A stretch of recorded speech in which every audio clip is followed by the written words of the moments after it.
Inauguration, il y a bâtiment, il y a 8 étages, les lots à Gombe, bâtiment, il y a inspection générale, il y a finance, il y a salami, et pas il y a Moko, président de la République, Félix Antoine Tshisekedi Chilombo, inspecteur, il y a finance, Bakosala Moussala qui toko, na ba condition, il y a Malamu, Bokolanda, ba détail na édition, le Sengeli Boy, dossier disparition Alexandra Diengo, Lumbai, étudiante congolaise, Oyo, à Bungi Bongo na Canada, ba précision nyonso to ça il y a un dossier na édition ya mokolo lelo esengeli boy ba pek Academy of Technology and Leadership ba pesi bana na biso occasion ya koyekola intelligence artificielle na programmation avec impact na idéologie nouvelle ya moboko yoka na édition ya lelo côté Kinshasa modèle ya mboka na biso Tomituni, comment est-ce que jeune garçon yo abordé fille bo vivre na bo évoluer na ye a comme manazemi bo kimie pe bisenga senga ba jeune fille nde ezali ba dossier o tozali ko développer tout à l'heure na édition na biso ya KB News.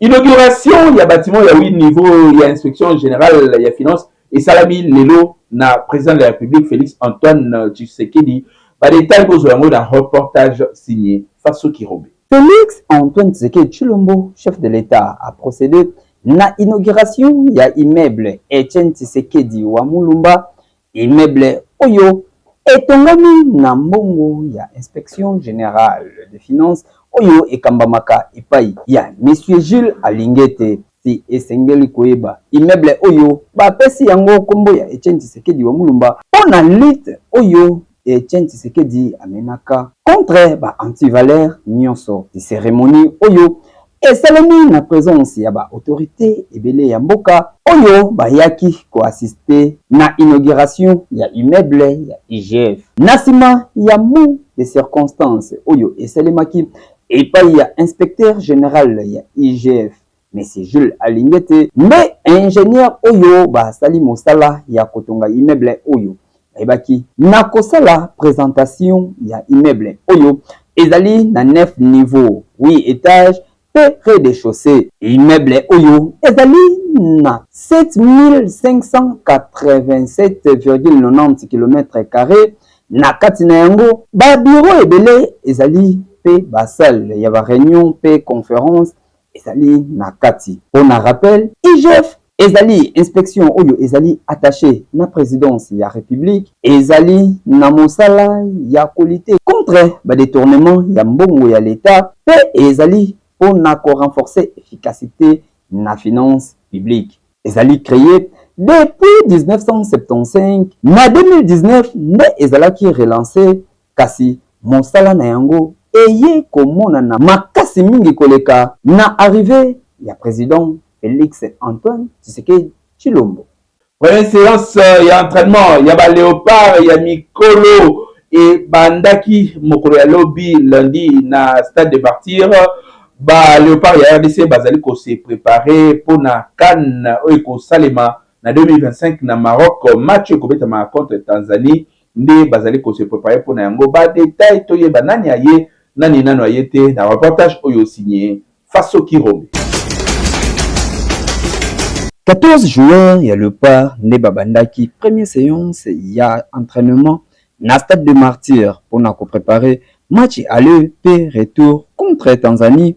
Oyo aller ezali déjà jeudi 10 octobre awa na Kinshasa. Retour ezali kuna na Dar es Salaam na kati ya Tanzanie le 15 octobre Oyo kaka. Ba match Oyo ezali kobetama na cadre ya éliminatoire ya CAN Maroc 2025. Kasi parmi les joueurs Oyo, bazalaki déjà na séance d'entraînement Oyo, ezali na présence ya Peter Kyozo. Oyo azali sélectionné pour la première fois na équipe nationale. Peter Kyozo abetaka na Oxford United Division 1 ya Angleterre. Kasi ba joueur Oyo déjà bazalaki na séance d'entraînement. Lionel Mpasi, Gédéon Kalulu, Peter Kyozo, Joris Kayembe, Rocky Bouchiri, Chancel Mbemba, Edo Kayembe, Samuel Mutusami, William Balikwisha, Gaël Kakuta, Samuel Essende, Fiston Mayele, Simo Banza, pe Théo Bongonda. Kasi ezali na 3 autres joueurs oyo babaki na kobakisama na pourquoi ya lobby Dylan Batubisika, Noah Sadiki, Dimitri Berto bangonde bayebi na kobakisama na kati ya sélection ya équipe nationale ya République démocratique du Congo. Tombeli bonne chance na Léopard ya République démocratique du Congo. Dossier disparition ya Alexandra Diengo Lumbai, étudiante congolaise oyo à Bungi Bongo na Canada.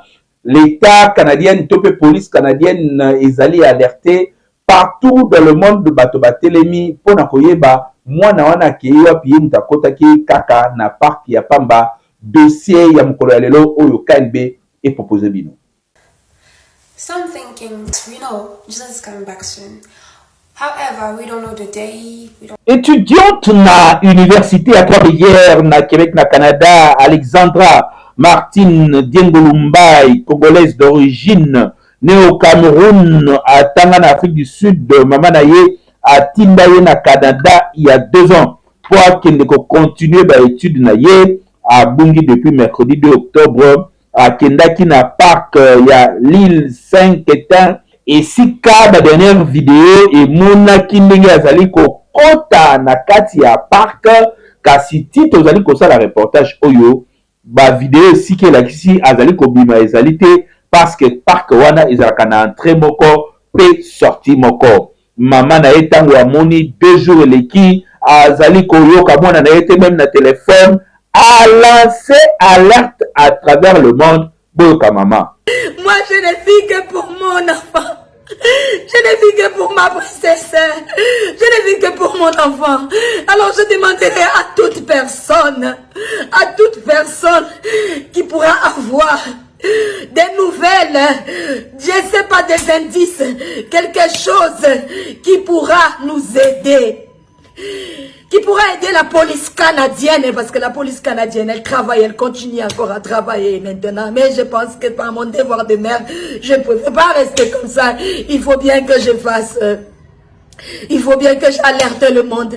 Il faut bien que je ne peux pas rester comme ça meurtri. C'est pourquoi j'ai fait cette vidéo. Communauté congolaise na Canada, ba camarade ya Alexandra, étudiant ya université à Trois-Rivières. Police canadienne batu nyonso bazali alerté pona koluka pe komona esika Alexandra Diengo azali. Il semble que tango komaki Canada normalement esegelaki afanda na kati ya université. Kasi lokola azoki place na kati te ba parents na ye bazola ye ndaku na kati ya ndaku oli afanda ye moko ba parents na ye ba permetaki atia ba colocataire atiaki colocatrice moko ya mundele oyo ba parents na ye bayebi. Mais il semble que mutu mususu mpe azalaki na ndako wana oyo baparent babandaki komaîtrise te mutu yango nde akendaki kotika ye tina park. Bainformation wana etikali ya vérifier. Même baplongeur hélicoptère oyo batie na disposition mpe batu oyo bazali kotambola butu moi na park wana mpona koluka fille oyo ya 21 ans alimwe kaka boye ti sikoyo nanu bamoni eloko moko te nanu bamoni yete. Je suis présentement devant la plage de l'île Saint-Quentin à Trois-Rivières avec mon embarcation. Et puis ce matin, j'invite tous dans leur capacité à faire la même chose, rechercher la jeune Alexandra, une universitaire qui vient d'Afrique. Et puis je suis solidaire avec les recherches et on va faire la côte jusque dans le bout de Bécancour pour revenir sur la rive sud. Et j'espère que ça va aider. À plus. Ba recherche ezali ko continuer batu pe spirituel oyo bamonaka makambu balobi boye pour internet ezalaka na nyonso. Je viens de faire une spirit box. Une spirit box, c'est tout simplement des fréquences radio pour communiquer avec l'au-delà. Et justement, je viens de demander à mes guides pour m'aider à retrouver Alexandra. Et on m'a parlé du pont David. Je ne connais pas le Canada. Mettez-vous bien ça en tête. Je suis nulle en géographie en plus de ça. Donc, on me parle du pont David. Moi, je vous ai mis ici. Je vais vous mettre là tout simplement le map. on me montre que c'est ce map-là. C'est à 1h20 d'où elle a disparu. Ok, à 1h20. Donc pour moi, c'est très possible qu'elle soit là, dans le chemin là. Côté ya Congolais, live et que zongi conseil et que zongi bilobela pe ezangaka te, mais ba misusu balobi basala nini bakoti na bango losambo.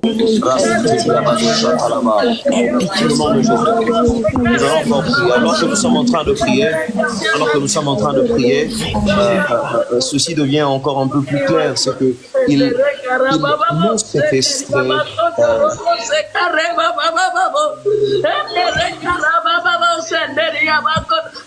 Disparition ya mwana oyo côté ya ambassade ya République démocratique du Congo, eloko moko esalami te, ba autorité pe congolaise ata déclaration moko te oyo babindele balobaka rien à signaler. En attendant, tozali kolanda dossier de très près pona koyeba soki mwana akufi to soki mwana a disparaître bakangi quelque part to soki mwana alimwe kaka boye mais mutu alimwaka boye te esengeli batrace emonana mboka ya mindele suka tokoyeba vérité kala te. Oui! Jusqu'à ce que je te retrouverai, mon enfant, mon bébé. On a un slogan, ma fille et moi. Alex et maman contre le monde entier. Et je lui dis toujours, si quelque chose t'a... Papa, maman, soki olingi, mwana na yo ayokola informatique malamu, intelligence artificielle, to robotique, Academy of Technology and Leadership ba organiser ba séance after cours oyo ezali spécial pona masolo ya intelligence artificielle bolanda communication oyo pe bokende ko s'inscrire noki. Avez-vous déjà entendu parler de l'intelligence artificielle? L'intelligence artificielle, c'est la clé du futur. C'est simplement la capacité des machines à apprendre et à résoudre les problèmes comme les humains. Imaginez un peu des robots qui peuvent penser et agir intelligiblement. C'est cool, n'est-ce pas? Nos formations sont spécialement conçues pour rendre l'apprentissage de l'intelligence artificielle accessible et amusant pour tous les enfants. Vos enfants apprendront les bases de l'intelligence artificielle, la programmation et aussi ils feront des projets pratiques comme construire de mini-robots munis d'applications intelligentes. Cette formation va développer les compétences logiques et créatives de vos enfants. Cette formation donne accès à un monde technologique prometteur. Cette formation va développer les compétences logiques et créatives de vos enfants. Rejoignez-nous et donnez à vos enfants une longueur d'avance dans le monde de demain. Inscrivez-vous maintenant et transformez l'avenir de vos enfants avec l'intelligence artificielle. ezalaka nini soki garçon atie mwana bato zemi akomi kopesa baexplication mpe kokima pasi mpe mawa bolanda dossier osigné Miti Mafuta. Nini oyo esalaka ete mwana mobali soki atie mwana bato zemi poko remarke akomi rare na quartier amonanaka te akoma mawa kutu alingaka komonana ata na miso ya bato te kasi mingi pe okomona akima na ye kutu amonaka lisusu mwana ya mwasi te po lokola esi atie ye mokumba na yango interesaki biso awa na KNB tuluki toyeba ezalaka nini pe nini oyo esalaka mwana mobali soki atie mwana mwasi zemi akima bakino ebele balobi boye Le mobile sorti moi c'est zen, il faut supporter. Comment ça comme la zen? Ce qui a posé qui m'a calme. Au son on a moins enveloppe qui est présenté par la bango. Aujourd'hui moi si attesté au son à côté à été. Donc fan n'a comment on a supporté zen mina aussi à robota. Seul va le jamité. Aujourd'hui attends moi enveloppe qui ça les symbole la famille na. Attends moi na bilo ala mkumba la boye boye.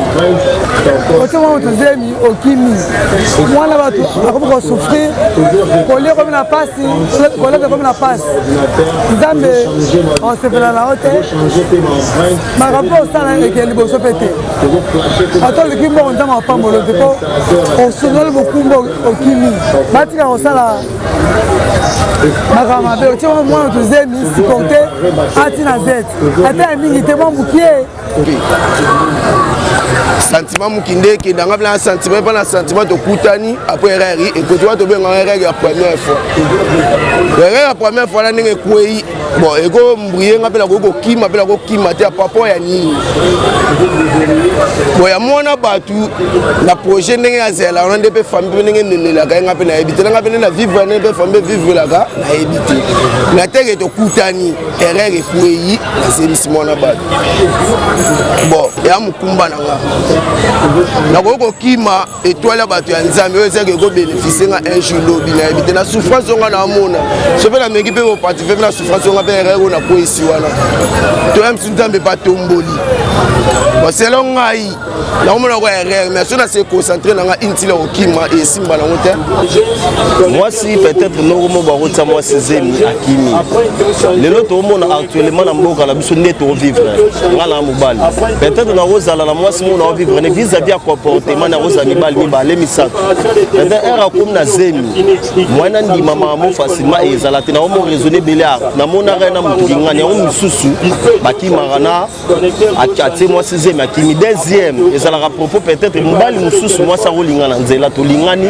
mais aza na capacité te ya kogérer mwasi ere komi mwa zemi amonike nanga na eloko te asalaka eloko te atiene po conseil nga na kopesa etanke mobali na bandeko na biso ya basi mpo toalaka mibali na basi toalaka bandeko toalaka binemi te ere déjà olingi mobali neti biso bandeko na biso ya basi ere olingi mobali il faut ozala osurveille mobali oyeba mobali asalaka nini oka oso komi na problème oyebake mobali akosupporte nga kote na biso mpe mibali keke soit wana eloko te ere déjà tie mwasi zemi faut assumer bacharge na yo conseil nga na kopesa toyeba nini tosala lelo oderige mwana osundolize mokimi lobi peut-être okupi yo cher alors yo mobali zala na capacité ya kobokola mwasi tala mobali nini okolinga soki omoni ke okokoka na yo makambo te mitika na yo kolukaka te po mwasi aza depense oyo wapi likolo na yango lisusu obakisi mokumba yeba ndenge nini oyo ozali kotambola po soki ole okoki te komeka mosapela mozindo te bamusicien bayemba kasi pe yeba ete obotama mobali okokufa mobali bible elobi badesir ya mwasi vers mobali kasi yo ntango mpe otya mokumba mibibisa lokola mobali yeba kobunda po ozwa baresponsabilité na yo wana nde ezali kimobali kokima ezali na yango solution te comportement ya bafille ya bisenga-senga na ebandeli ya barelation bagarçon bakomi kolemba oyo na reportage ya Miti Mafuta face au Kiro. bisenga-senga epai ya bana ya basi na kati ya relation to na bolingo ekomi kolembisa bana mibali ebele kosalaka relation na bana ya basi mpona nini na barandevous nyonso soki bokutani seke il faut mo eloko ebima soki ezali te okozala humilie na ndenge ya kosakana te mpo lisolo na yo ekobetamaka epai ya bakamaradi na bango nyonso na yango bana mibali bakomi kolemba na bango mpe balobi boye ya mabe na vie lelo nde tokomi boye mosebele omoni mosala eza tosala ata mo activité na oyo osala biso mpe baoyo totangi na so baklasse mingi tokomi ya université te biso tovandi na konje toluka te so mbelanga kabela omoni basi ebele bakomi bandumba bakomi bilingalinga kolingalinga mibali parci parla mpo anini bisengasenga oyoki eza bien te eza mabe batika comportement wana eza mabe bayeba koluka otango otanga te nzambe apesa moto nyonso chance ya koteka chance ya koluka batika biloko wana ya mabe baformation mpe koma yango ebele ata ozwa na diplôme te okoko jeune fille okende ata kuna osali okontinue kupe kuti oki oyekola na ata makeup oki oyekola ata kosala baninga suki nyonso yaka mbo osenga bisenga-sengana ya mabe oyolia na eloko baliaka te ememi ekanyo na mongongo ebomi mema tokolobaka comportement yaka mabe eza mabe par rapport ke mwana mwasi oyo ayebi nzela bonzambe do atambulaka na comportement toujours ya malamu mais mwasi mpe oyo ayebi moyen mpe koluka do atambola mpe na comportement malamu mais oyo azotambola na nzela yango kisopeka kosenga-senga yango mpe ntango mosusu ezomema na bango na ba vie moko boye vidi par rapport ya ndenge wana mais oyo ayebi koluka pe aza kati na bonzambe na place wana akozala toujours malamu na vie na ye bon conseil mo na kopesa na bango kaka il faut donc kozala makasi pe courageuse ya koluka ata mwa place mo boye otelemaka ata ne fiske mo boye ne fiske ke ozwaka mwa mokepo elongola ide wana ya kosala kisopeka na nzela eza malamu te comportement ya bana basi oyo balukaka bio te baosengasenga bambongo eza bien te de moi c'est seigneur fe yo mpe obujaka kozelaka bambongo ya bana mibali te yango wana sikoyo nde bana basi ebele baobeba mpona makambo aosengasenga kovandavandaka na ndako tokosenga mpe mingi na bapara so deja mwana mwasi akomi mwa na baniveau moko ya ba 14 a 15 a 16 a besenga fe okeye mwa fo moko bateka ata nguba liboso ya lupango comme ça soki aoteka nguba do akozali so na posa ya mwa mobali te to soki aoteka te esengaka ntango aosengo mbongo ya mika te eza te esengaka mwa mobali alinga ye mpo akonvera apesa mbongo do eza vraiment bien te bana basi bavanda na ndako de bazalaka patient donc eza makambo ya nzambe de bavanda baconcentre tiki oso ate so nini oso batelaka baparent na bango ndenge baza na bandako de bazala vraiment mobulu te mpo na makambo ya mbongo ya mibali. L'amour n'a pas de prix. Yeba pe kopesa esika okola to pe ba bokola yo valeur. Po bisenga senga pe ya moko ekitisaka valeur epai ya bato. Kinshasa eleki partout. Betexco azali ko continue ko sunga ba congolais.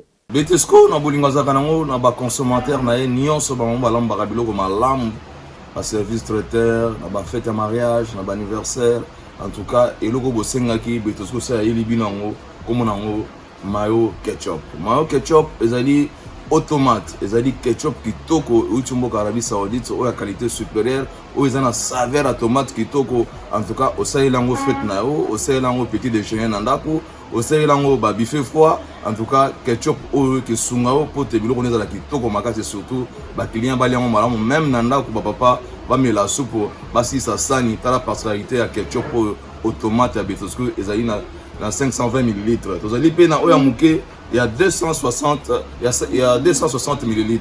Nous ces ali ba ketchup au Betexco bimi pona ko sunga biso na ba ménage. Tozali siko na mama likamo o ba bengi mayonnaise mayo aux frais. Et azali mayo na mayo.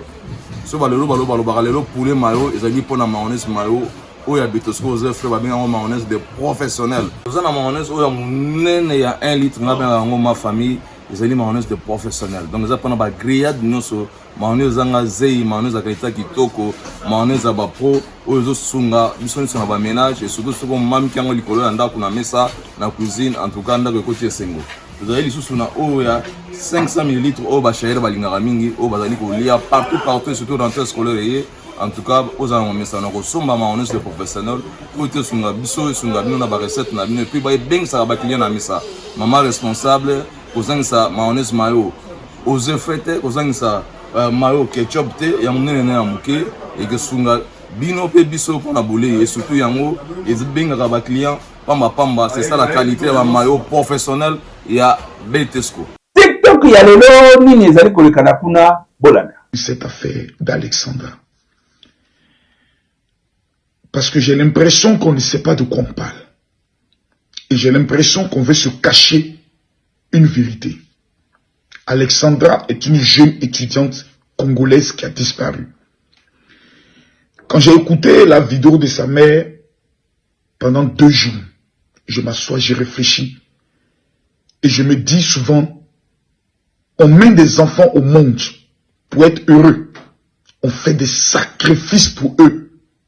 Mais souvent, ils ne savent pas que eux-mêmes là, ils sont en train de crier et de creuser sans se rendre compte de notre propre malheur. Cette mère aujourd'hui, je touche du bois, je prie Dieu, créateur du ciel et de la terre, qu'on apprenne que la petite Alexandra est en train de lever peut-être chez un de ses gars, mais chez son gars. Mais je vais revenir d'abord sur cette affaire d'Alexandra. J'aimerais m'adresser d'abord aux parents et aux enfants. Vous savez, quand les enfants atteignent 18 ans, 19 ans, 20 ans, dans leur esprit, et souvent c'est des personnes qui sont amies à eux, qui sont en contact avec eux, qui essayent de leur faire croire qu'ils ont le droit de tout décider dans leur vie. Et c'est quand ils se cassent le visage qu'ils essayent de retourner auprès de leurs parents, oubliant que leurs parents eux-mêmes là, ils ont envie de reconstruire leur vie et ne plus venir régler la bêtise et des décisions démoniaques de leur enfant. Il y a de cela quelques jours, à moi mes enfants, parce que tous mes enfants aussi sont en étranger. La raison pour laquelle je vous ai amené en Europe là, c'est pas pour aller faire camaraderie, c'est pas pour aller faire amitié, c'est pour aller construire votre avenir et étudier. Parce que ce que vous êtes en train d'apprendre aujourd'hui là, comme étude là, c'est pas pour votre papa. Hein. Non, moi il peut mourir demain. Ce sont vos enfants qui vont subir les conséquences de votre réussite ou les conséquences de votre échec. Et les personnes qui sont vos amis, les tatas et les tantis qui parlent dans votre inbox, quand le malheur va frapper dans vos vies, ils ne seront même pas là pour dire Yako. Avec Jimmy Mukendi sans filtre et Zali Bongo séance, il y a analyse au Bozali Kozo, il y a expert, tout éditorial, il y a magazine Abino, Kande News et Sikani Nito, décorticaka, actualité Nengi Zali Kosalema à travers le monde, extrait à l'élobo, Kende Kolanda entièreté, Naba page, il y a avec Jimmy Mukendi sur Facebook, na chaîne YouTube, et puis na TikTok, Bozangate na ko s'abonner massivement.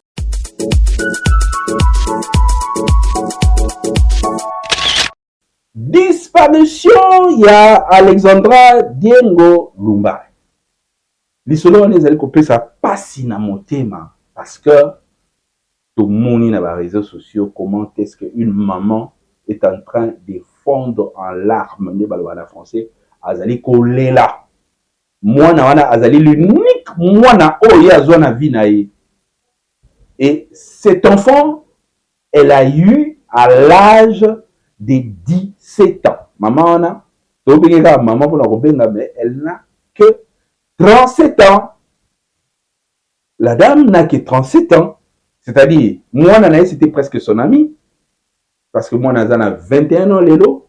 Et maman, a 38 ans, Toloba. Parce que Bazana est à 17 ans. La maman l'a eu à l'âge de 17 ans.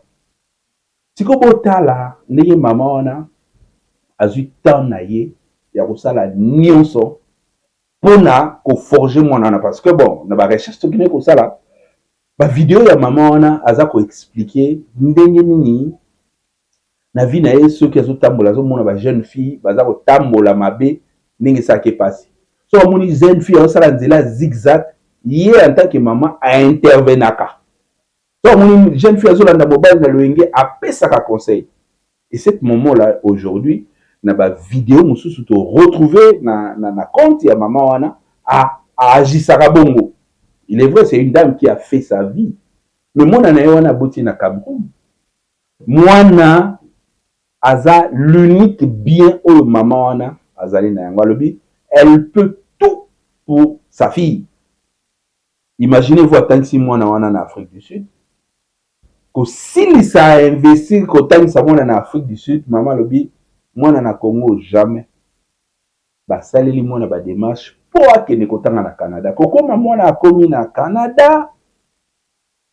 Moi na il fallait attendre tout pia fanda na kati ya université. Mais ko coïncider que ba place ezalaki na université, ba parents ya mwana, papa ya mwana bien sûr na maman bazweli ye ndaku libanda ya université. Mwana wana azali ko évoluer na bien.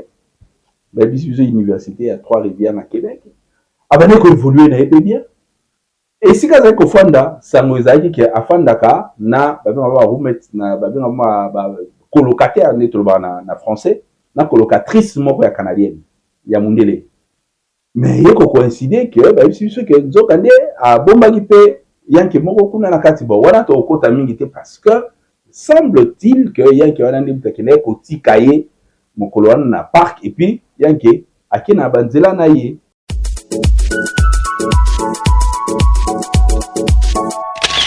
Donc na suka ya kande ya lelo na zaki na plaisir ya ko présenter bino yango nde tomonani lisusu lobi mpona kodévelopper baactualité ndenge ezalaka toujours. Magazine.